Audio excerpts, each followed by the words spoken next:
জামালপুরের দেওয়ানগঞ্জ উপজেলায় ব্রহ্মপুত্র নদীর তীব্র ভাঙনে বিলীন শতাধিক ঘরবাড়ি সহ শত শত হেক্টর ফসলি জমি।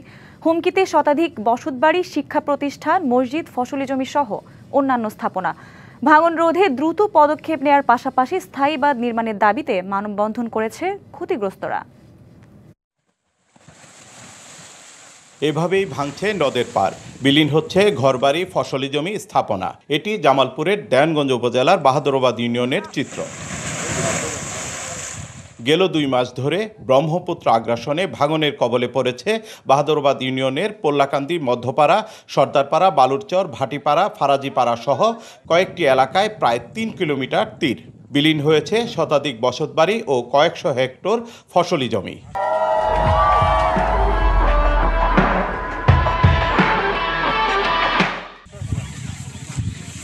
ভাঙন আতঙ্কে ক্ষেতের কাঁচা ফসল কাটতে বাধ্য হচ্ছেন কৃষক। হুমকিতে এসব এলাকার শত শত বসতবাড়ি, শিক্ষা প্রতিষ্ঠান, মসজিদ, ফসলি জমি সহ অন্যান্য স্থাপনা। ভাঙন থেকে বাঁচতে অনেকেই তাদের বসতবাড়ি সরিয়ে নিচ্ছেন নিরাপদ স্থানে। জমিনও নিতে আছে, ভিড়া বাড়িও নিতে আছে, বাজার গাছ গাছালি সব আঙ্গুর করছো নেই, বর্মন সব কিছু খাই দিল। দাবি আদায়ে ভাঙন কবলিত ব্রহ্মপুত্র নদপাড়ের পোল্লাকান্দি, মধ্যপাড়া এলাকায় মানববন্ধনও করেছে স্থানীয়রা। আর কোনো আমাদের জায়গা জমি নাই যে আমরা কোথায় যেয়ে দাঁড়াবো, সমস্ত জমি আমাদের নদীর গর্ভে চলে গেছে। আবেদন জানাচ্ছি যে যাতে এই সরকার এটা তাড়াতাড়ি পদক্ষেপ নেয় এবং আমাদের এই নদী ভাঙন থেকে রক্ষা করে।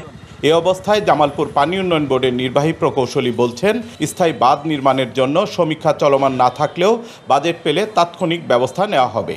এমার্জেন্সি কাজ টেক আপ করেছি, মধ্যপাড়াটা পরিদর্শন করেছি। সেটা আমাদের রেগুলার যে রেভিনিউ বাজেট সেই চাহিদায় রয়েছে, অনুন্নয়ন বাজেটের চাহিদা। বাজেট পেলে সেখানেও ব্যবস্থা গ্রহণ করা হবে। নদী পাড়ের বাসিন্দাদের শেষ সম্বল রক্ষায় দ্রুত কার্যকর পদক্ষেপ নেবে কর্তৃপক্ষ, এমনটাই প্রত্যাশা। শুভ্র মেহেদি, ডিবিসি নিউজ, জামালপুর।